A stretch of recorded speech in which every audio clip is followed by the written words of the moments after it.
Hello my creative friends, Olga Soby here, and today I am starting a new series. So this is going to be a series of paintings done with a combination of two techniques, Dutch pour and the swipe. So it's not exactly a traditional acrylic pouring swipe, it's more like a strokes that I like to add to my paintings. And I have done a Dutch pour plus swipe a while back. It was just a pure improvisation, but it worked out so well.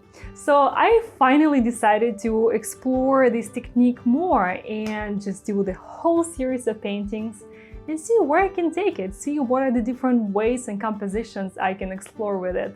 So I hope you join me for this series, and if you decide to give it a go, you're most welcome to share with me on Facebook or Instagram. I would love to see your creations. And in case you're new here, on this channel, I provide you with knowledge and guidance on acrylic pouring techniques that you can use to express your creative gifts and create beautiful art. So if you want to learn more about acrylic pouring techniques, definitely consider subscribing. And now, let's get started.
So I think this piece turned out super cool.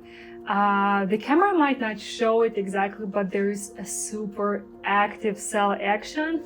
I find that those edges might be just a little too sharp. I like when in the Dutch pour they're a little bit softer, but at the same time it really makes them look like petals of flower, and swipes just give it something a little extra special. So now let's see how this beauty looks dry.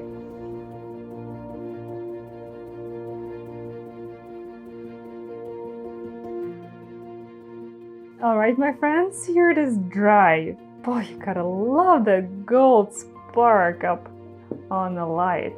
Although, you know what? It's that case when I like the darker shade of these colors when they're not directly reflecting the light, like right now, just as much as how they look when they spark up. Gosh, I love it. And probably my favorite part is how these colors blend out of the gold.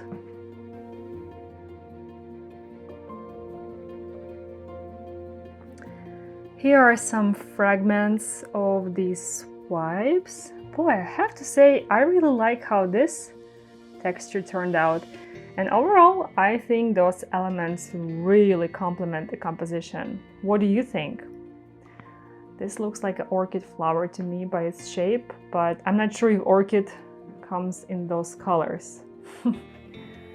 Anyways, I really hope you join me for this series, and if you give it a try, don't forget to tag me. I would love to see your creations, and I hope you join me in the next video as well, because I will be continuing this series. And yeah, let's see where we can take this technique or a combination of techniques together with different color combos and compositions and all that good stuff. Some awesome details here. And as always, thank you so much for watching. Check out these videos for more ideas, and if you're new here, definitely consider subscribing to stay tuned for more new and exciting acrylic pouring tutorials. Alright you guys, see you next one, take care, stay creative, bye bye.